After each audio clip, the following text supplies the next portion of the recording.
I'm sorry. I didn't know that was off. But anyway, I'm back for chapter 2. Let's get started. That's chapter 1. Alright. Hang on 1 second. I will be right back. I need water if I'm gonna do this.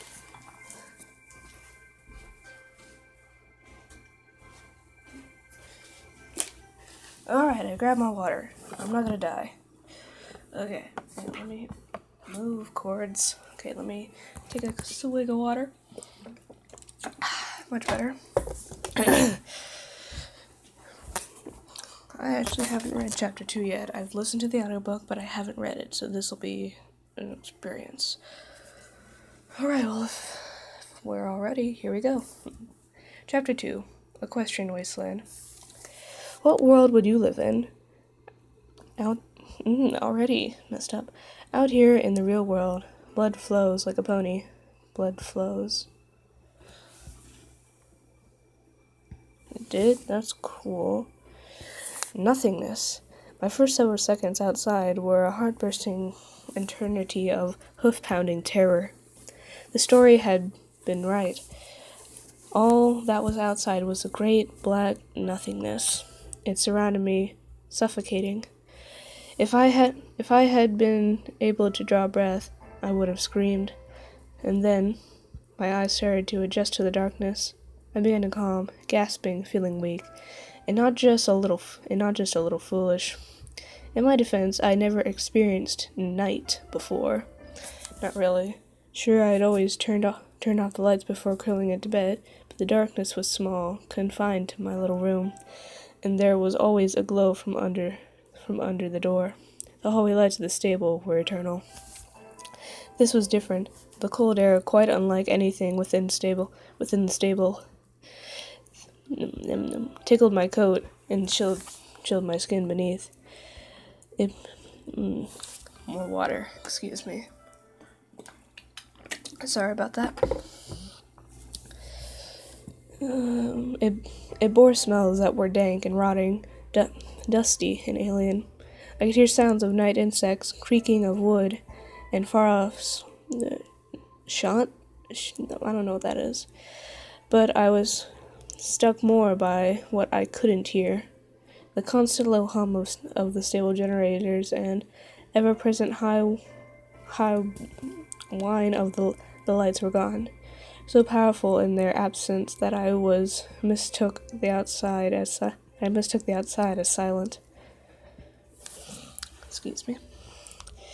I could feel dirt and broken stone beneath my hooves, so unlike the smooth stone floors I had trodden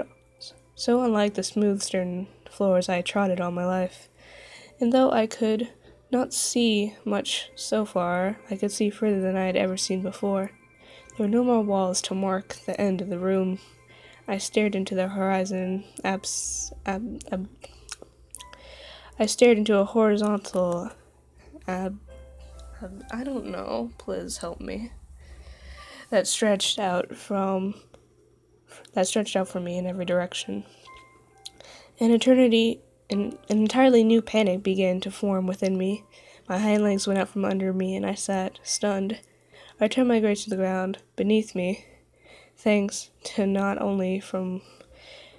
Oh no, I messed up.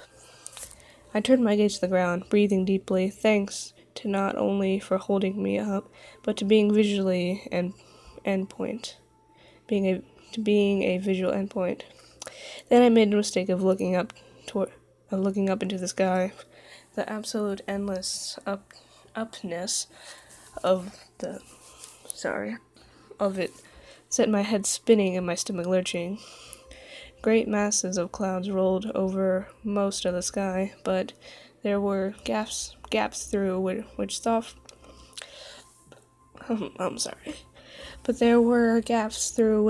light poured,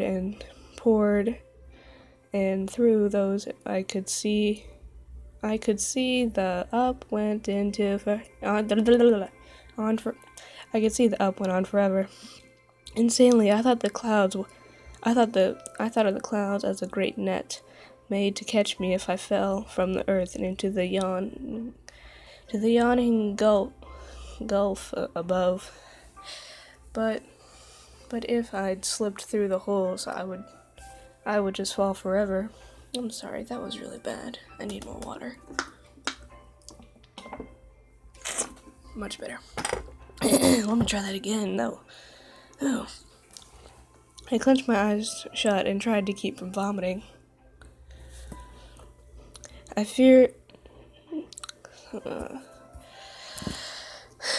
fear and queasiness was intense but passing. Once my faculties returned, I began to notice those things had not escaped me in my internal panic.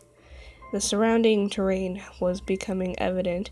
The world around me did not stretch out evenly. The ground heaved and rolled, hills creeping towards mountains.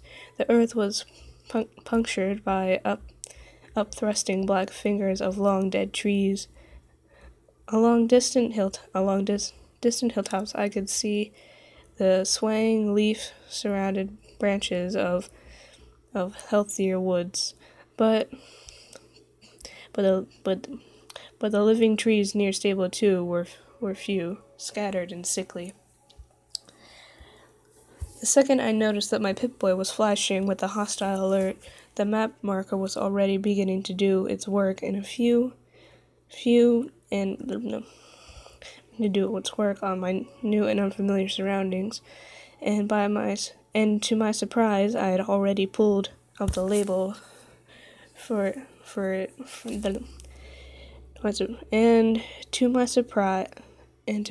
had already pulled a label from the Sweet Apple Acres. I turned around to get my bearings. My eyes were drawn to the large, hollow husk of what I assumed had once been a magnificent house. Now it creaked and swayed in the breeze as if it threatened to collapse. Now, looking at my Pip-Boy again, I noticed that it was picking several radio transmissions. The radio broadcast from Stable 2 was dark, but new stations had taken its place. My heart leapt, for it has been the first indication that there might be some pony living out here after all. I nudged my Pip-Buck to start playing the first of the stations. Oh no, I gotta sing now. Nexus, or if you're still listening, should I sing the part where I'm supposed to, or should I just read it? Diamond City Radio, yeah, that's what this is. Well, do you think I should sing this, or should I just read it? Oh wait, no, this isn't a song. I'm sorry, but when a song does pop up, should I sing it? Please. Alright, well this isn't a song, but when a song does pop up, I'll sing it. Still sealed up? There's no way inside. My son, he ate one of the apples from those... You know what, I'll just do it. This isn't a song, I'm sorry, Nexus, I was wrong. My son, he ate one of those... He ate one of the apples from those damned apple trees up near the stable. Now he's terribly sick. Too sick to move. We've holed up near the old memorial. We're running out of food and medical supplies. Please, if any pony can hear this, help us. Message repeat. Hello, is there any pony out there? What? I've seen your face, and I get to hear you sing. You know, it might not be till chapter 3, just because. Owie, I scratched myself when I moved my hand. Well, anyway, back to the thing. Message repeat. Hello, is there any pony out there? Please, we need help. I was bringing my family to the stable near Sweet Apple Acres, and when we were attacked by raiders, only my son and I survived. We made it to the stable, but it's still sealed up. There's no way inside. My son, he ate one of those damned apple tree. He ate one of those apples from the damned apple trees up near the stable. Now he's terribly sick, too sick to move. We've holed up in the near the old memorial. We're running out of food and medical supplies. Please, if anybody can hear this, help us. Message repeat. Hello? A voice was filled with a terrible resignation, I think, as a pony had already given up hope as and was just going through the motions. Shaken, I turned it off. I don't think I could bear hearing it again. That it was when I noticed the soft ticking from my pip buck. Checking over it, I discovered that the radiation detector, a feature I'd never known to be used, had self-activated. A cute little rainbow dial had always been planted firmly in the green. It still was there. What? I would be nope here. You're just ghouls. Yep. It was still there, but edging towards the yellow. Sorry if I skip over words, that just means I can't pronounce them because I have a really bad speech problem. But yeah. I couldn't just stand here besides what had long been an old door to a simple apple cellar for the rest of my life. Well, I could, but it would be a relatively short and miserable life. A realization was dawned on me. With so many directions to go, what was the likelihood that I would choose the path that Velvet Remedy had followed? Even though she had only a few hours ahead of me, the prospect of finding her was bleak.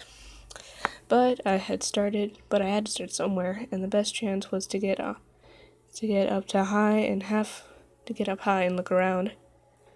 No, a long and safe life. Just go back into the apple cellar. I never understood that part. Okay. But I had to, and the best chance I had was to getting up high to have a look around. The ruins near me rose higher than any of the nearby trees, and sheered off the roof its upper tower. It was probably the best vantage point I could hope for. I closed my eyes, steadying myself, then went outside. Question: so this isn't the most PG-13 story, meaning they swear words, mention rape and stuff, so do I just censor that or just flat out say it? Because I'll just say it if everyone's cool with that. It's not like I'm actually swearing, it's the book swearing, right? Ha ha ha ha, water.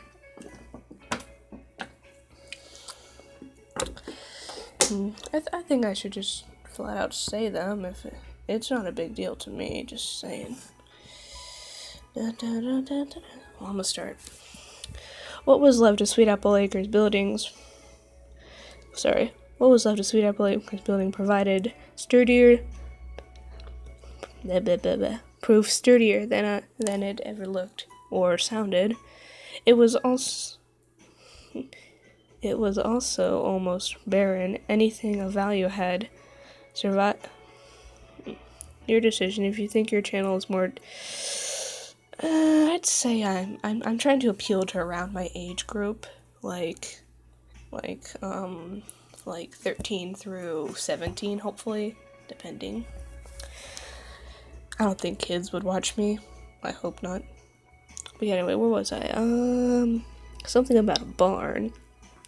Sweet Apple Acres. Oh, it was also almost barren. Anything of value that had survived had been looted, leaving only scraps that nobody wanted, but at the same time itself seemed invaluable to erase. Rusted shoes, boxes of soap or for cleaning dresses that no longer existed, a pitchfork with a shattered handle, and a rake. Why wouldn't they take the pitchfork? Like, why wouldn't a raider take that? I mean, come on, they're raiders. I've seen raiders fight with baseball gloves. Okay, I'm sorry, I had to say that. I began up the stairs. My eyes were alert and too feeble to what? My eyes were alert to a feeble glow. A soft green color of a poisoned apple bathed the room above. The glow came from, I think kids watch you, but after what Logan Paul did, showing the dead body in a video, person had committed suicide, so I think it's a little So I think a little swearing will make a difference. Yeah, I mean, I watch like people like Cupquake and stuff like that, and she's a kid channel, but she swears in her videos. So I think I'm pretty okay. Heck, even Muse has sweared a few times, believe it or not. Alright, so also shout out to Muse, he's amazing. Something about glowing apples. Whoa, what was that? I began up the stairs. My eyes were alert to a feeble glow. The soft green colored of a poisoned apple bathed the room above. The glow came from the screen of an old terminal, the device of arcane sciences indicating one to the once used to the once used throughout Stable 2.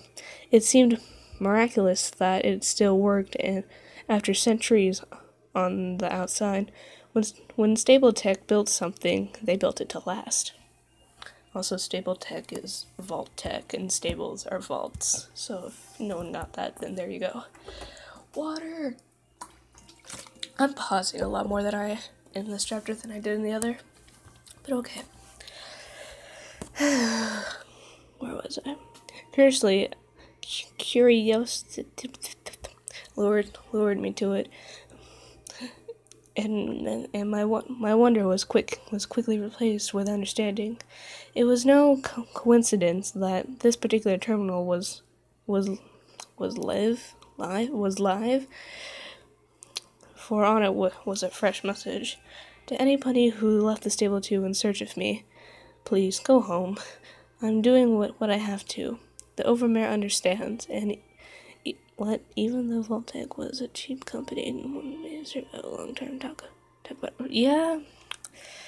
The Overmare understands, even if she could never agree. I hope one day you will too. I will not be back. Don't look for me. Don't endanger yourself further for my sake. Please forgive me. Velvet Remedy. Oh my god. Okay. Whoa, no, not that. Not that either.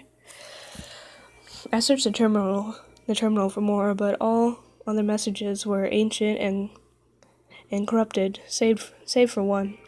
The other one, rather unique, had a rather unique encryption, something I'd never heard of, but never seen. Something I'd heard of but never seen before. A binary encryption such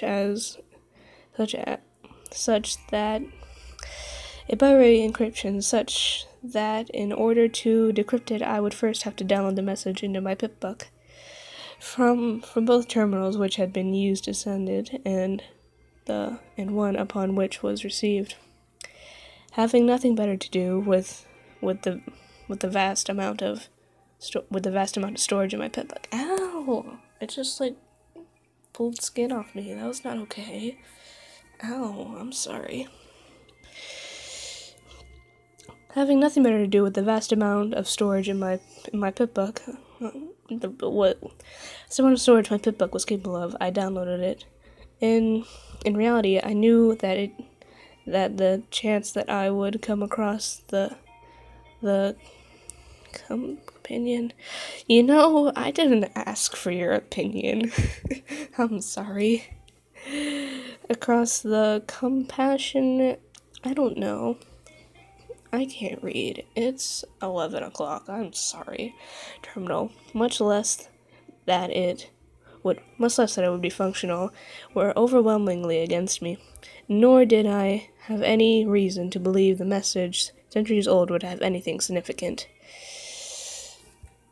I'm tired, but I'm gonna keep going, because this is fun. My finger still hurts. Whose opinion? I don't know. I'm just spouting right now. Okay, let's just finish this chapter. More importantly, I now had to face that the outside was my new home. Even if I found Velvet Remedy, it was unlikely that she would accompany me back. I admit I had been entertaining a fantasy where Overmare would be so delighted with Velvet's return that she would embrace us both back into the herd. Maybe even throw me a party. Now, I was forced to admit how foolish that vision was. Thinking upon this made my head fill with black clouds. But as I reached the top of the ruins, I looked out over the landscape. A bright light, feeble as it was, flickered in the darkness, just as the light from the campfire. Just as the light from the camp. What? Not half an hour trot distance, poking an orange hole in the night. I'm gonna stop for a second so I can, I don't know, take a drink. I'm bleeding. I don't think that's okay.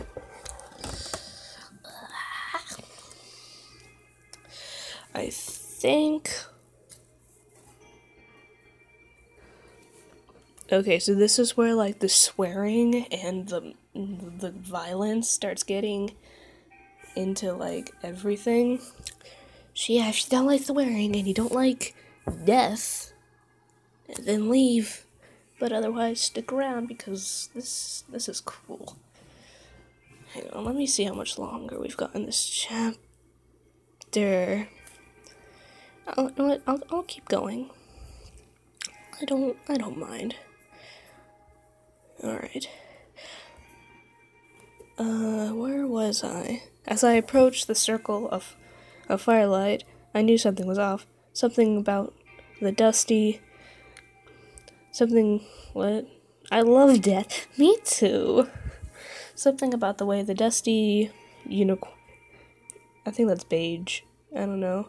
Dusty beige unicorn was laying on his mat of straw, legs curled under him. Some tenseness in his body language, but it wasn't until I stepped a hoof into the light that I got a good look. A warm hello died on my lips as I saw he was gagged. And caught a glimpse of the flames as I explored the links of chain around his hooves. Well, looky here. Walked up all nice and pleasant, didn't she? A large earth pony emerged from the shadows of a nearby rock. His hooves clanked metal against the rocky ground. Showed in crudely spiked pony shoes.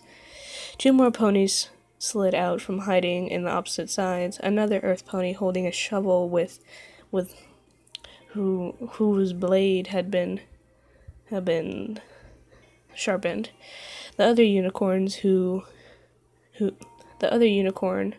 whose glowing horn levitated towards me a short I can't words of wood and metal with two barrels, so I'm assuming this is a gun? Yeah. Each pony wore barding made from thick hide, much like Night. I'd never seen a firearm before, save for pictures and books, but those books were more than exclusive enough for me to recognize the mortal threat. The bound unicorn on the mat shook his head and sat up, and shook his head with a sad yet look, and began to try to scrape the gag away with a forehoof, no longer making an effort to keep the chains a secret. The three ponies menacing me with spared him only the occasional glance. Might as well have...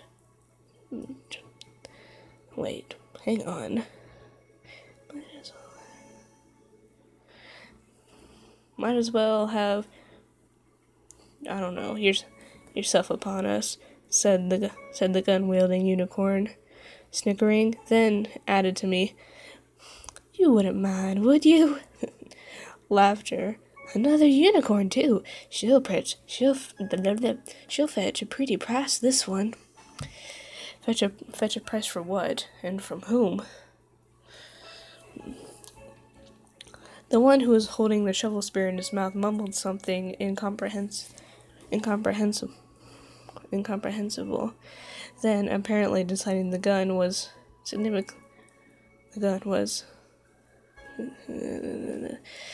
spat out his weapon and reiterated, by the god, I mean,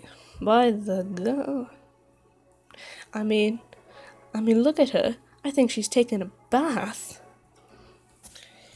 I was suddenly and bizarrely aware of how filthy the four ponies were, and how foul they smelled. I managed to cover the gag with a sneeze. What's going on? I asked, of the emotional battle of in my head, focusing had crawled its way to victory. The captive unicorn finally succeeded in pulling the filthy gag free. They're slavers, you idiot! Should I stop here? I feel like I should. I'm tired and my reading's getting worse, and I'm running out of voices for the peoples. Not that I had any to begin with. So, do you think I should stop here, or keep going, or what do you think? I'm gonna leave it up for you to decide. And don't say it's up to me, because then I'll have no idea. But yeah, next night, what do you think? And also, what do you think of the story so far? Excuse me.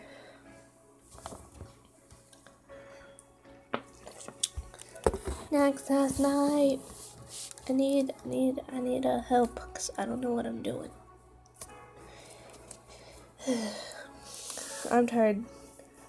I'm tired too, so sleep well, join my Discord. Okay, well, with that, I'm gonna end the stream here and pick it back up hopefully tomorrow night around a little earlier than, yeah.